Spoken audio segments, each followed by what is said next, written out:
Guys, welcome ulit dito sa ating travel. At dito naman tayo, napakagandang view.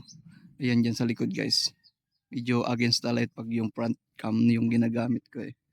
Ayan. Ipapakita natin guys. So ito guys, panoorin nyo to. Ganda dito.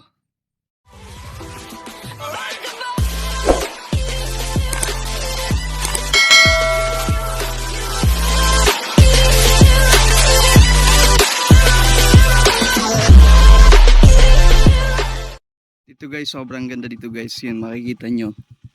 Ayan, dyan sa baba ay merong mga white sand. Masarap maligo dyan pag malalim yung dagat. Medyo low tide ngayon. Ayan. Tapos dito merong island na makikita nyo maliit lang pero ay napakaputi ng buhangin na nandyan guys.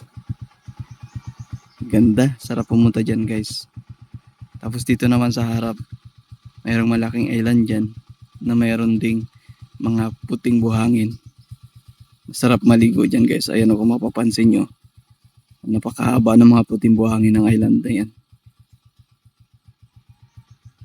Doon sa likod pa ng island na yan, meron pang isang malaking island. Kung makikita natin, mayroong Long Beach yan dyan. Ayan, ayan puti na pumuputi na yan guys.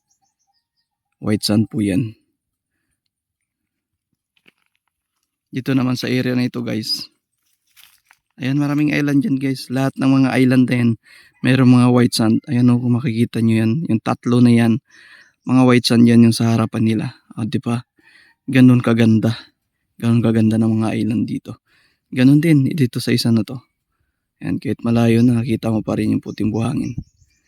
Ayan, hanggang dito. Sobrang sulit guys pag pumunta kayo dito sa Palawan.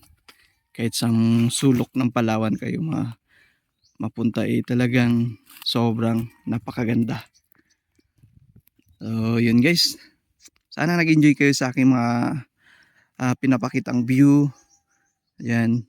At sana nag-enjoy kayo sa aking travel, sa aking mga content. At patuloy tayo magsuportahan sa mga kapwa content creator dyan.